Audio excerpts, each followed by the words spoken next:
Alors comment parcourir ce chemin? Donc ce chemin, c'est un processus émotionnel par lequel nous libérons une à une toutes les erreurs de notre âme. Donc si vous imaginez qu'on a par exemple en moyenne, on va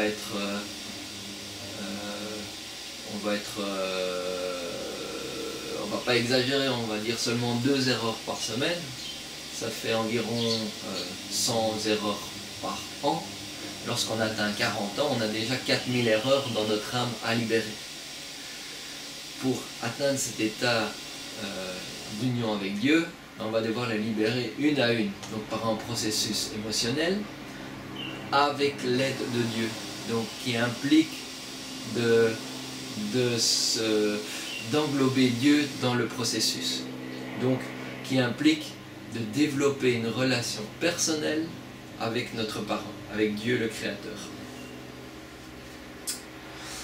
Alors, c'est résumé à 3 principes simples. Ressentir un désir brûlant de recevoir 1.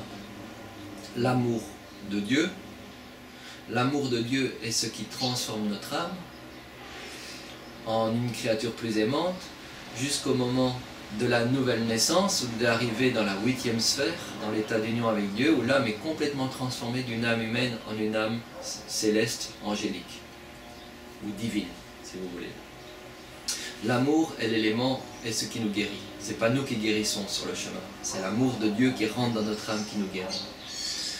Nous devons avoir un désir brûlant de nous ouvrir à la vérité, pas notre vérité personnelle, mais la vérité de Dieu, telle que Dieu nous voit et telle que Dieu ressent à propos de tout ce qu'il y a dans l'univers.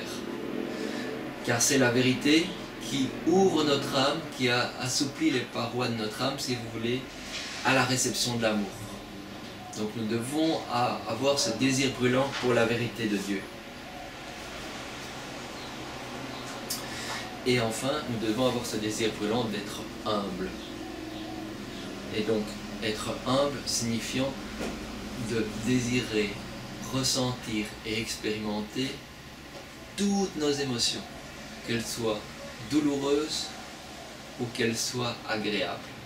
Et donc de nous voir et de nous ressentir tel que Dieu nous voit et nous ressent.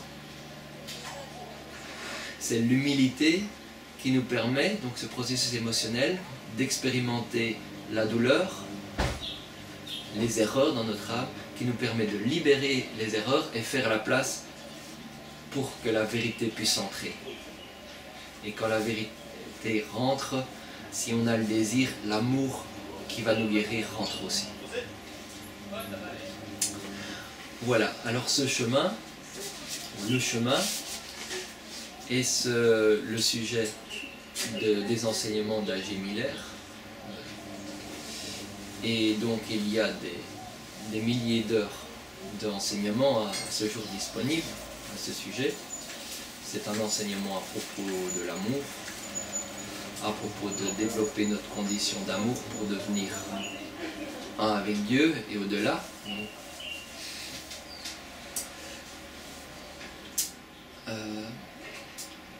Donc à propos de comment avoir une relation personnelle avec notre Créateur et recevoir son amour dans notre âme. Alors, est-ce que A.G. Miller est vraiment Jésus? Moi je vous dirais, ça n'a pas d'importance dans notre développement personnel, ça a de l'importance pour son propre développement personnel. Donc, moi de mon côté, je pratique et j'expérimente ces enseignements et je découvre la vérité dans ma relation personnelle avec Dieu, avec les anges gardiens et mon guide. Et donc aujourd'hui, j'ai aucune raison de croire que c'est pas Jésus, mais à chacun de faire sa propre expérience, à sa propre découverte par rapport à la vérité. Alors, est-ce que tout le monde peut avoir une relation avec Dieu et suivre le chemin? Oui, absolument, tout le monde peut suivre le chemin sans exception, quelle que soit notre condition d'âme. Même une âme qui est dans le fin fond des plus profonds en faire, peut développer une relation avec Dieu, recevoir l'amour de Dieu et se repentir et pardonner et évoluer très rapidement en amour vers d'autres sphères et lieux de vie beaucoup plus joyeux et agréables. Voilà, c'est tout le bien que je vous souhaite. Merci d'avoir écouté et à bientôt.